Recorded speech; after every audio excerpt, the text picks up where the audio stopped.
Yeah, like big pharma. Yeah, Do you know yeah, the phrase big pharma? yeah, yeah. Okay. Big fan. Yeah. Yeah. Big pharma does not want to give anything up because they have they have donors they need to please. They have donors they need to fire up. Yeah. They have to always be talking about how it's not fair for women and we need to stop this.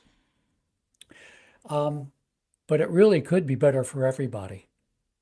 I know that since Trump got in power in the U.S., I watched his inauguration speech, and he was very clear. How is it? DEI? Yeah. Yeah, it's not a thing anymore. We're colorblind. We only see um, like how it's called again, the term.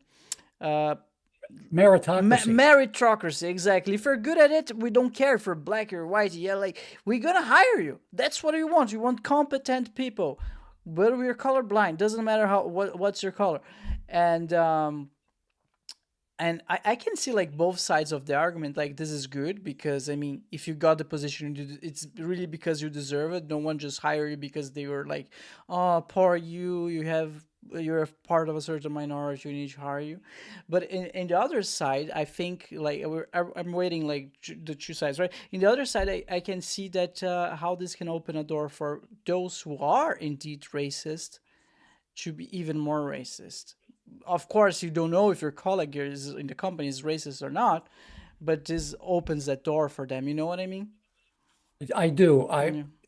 I will say I don't want to get into politics, but I will say I am not a fan of Donald Trump at all, at all. I agree that DEI lost its way. Let me tell you, well, I have a story about my worst experience with the diversity machine, but it's probably not worth taking time to tell you. Um, Go ahead. I'm I interested now. I'm Okay, curious. all right. Okay, well, it's going to take a couple of minutes. It's So I fine. used to work I used to work at a big organization which treated its employees pretty well. We had a nice gymnasium in the basement, and I would go there pretty much every day in the morning and work out. And it was kind of blissful and lovely because it was quiet. It was quiet. If you wanted to listen to a podcast, if you wanted to listen to music, you would have your little tiny device, your iPod, and you would listen through your headphones. Not everybody had to hear what you wanted to hear. Okay, so it was really nice, and everybody respected that. Well, one day I came into the gym, and oh my God, hanging from the ceiling in the corner was a television with a speaker up, and it was broadcasting this horrible American show called The Jerry Springer Show. It was all about fighting and ugliness and contention. And, people would actually beat each other up on stage and they would have these big bouncer guys come and break them up. And the audience would go crazy. They would love it. It was a horrible show, made a lot of racket, a lot of noise, and the bliss of working out was gone. Well, when I mentioned to one of my friends in the gym that I really didn't like this was a black woman. She said, "Oh, Jack, you just need to be more diverse." What has that has to do with anything? Exactly, exactly. But that's what diversity became, that I had to be different. I had to change my values to allow her values to be triumphant. That's, yes, I agree that DEI went off the rails.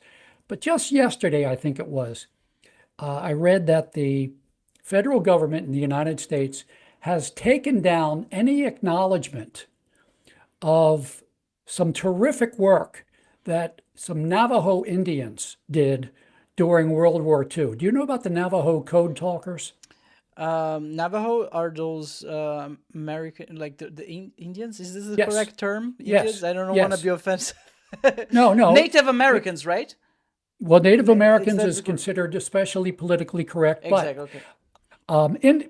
a lot of Native Americans don't mind being called Indians. As a matter of fact, I was at a panel discussion once where a Native American fellow said, "I don't mind being called Indians. I'm just glad that Columbus wasn't trying to find his way to Turkey."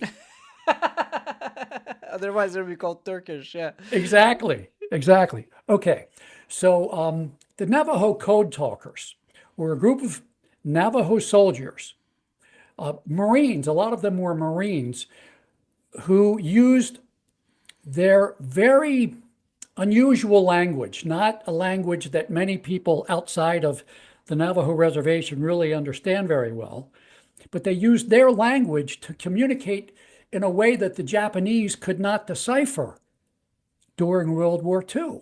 And they were hugely important to the United States succeeding in the Pacific.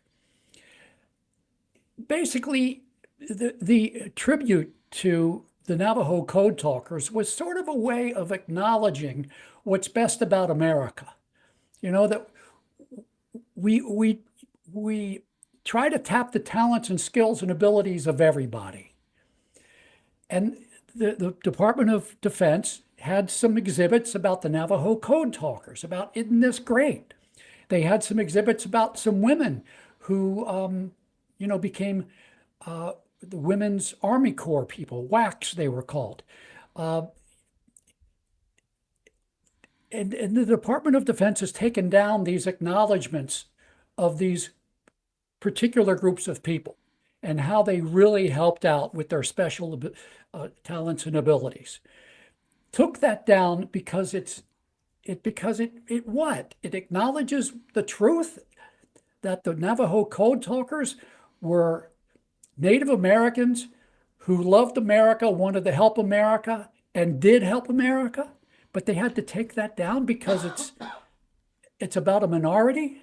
I don't get that at all. So look, I do not like Trump at all, but I do think that he's right to take a good hard look at DEI and what it has become, but not to ignore, the people like the Navajo Code Talkers.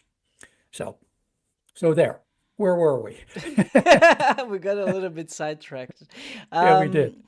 So, Jack, I need to ask you: are you familiar with Jordan Peterson's work? And if yes, what do you think about it? I know a little bit about it. I don't get excited about it. The vibe just doesn't feel good to me. I don't go out of my way to listen to him. I did listen to one extended interview he had, I think, on a podcast. I didn't resonate with it. I didn't like it at all. I do understand why young men like it. I even understand a little bit why some young men, maybe even many young men, respond well to Andrew Tate, whom I do not particularly like very much. But both Peterson and Tate are basically saying to young men what Kamala Harris failed to say, what the Democrats failed to say during the most recent election, which was, hey, we see you, we like you, we get you, we'd like to understand you more. We're interested in whatever problems you have, what's going on with you. But nobody's doing that. Andrew Tate is at least saying to young men, you're not worthless. You do exist. Jordan Peterson saying pretty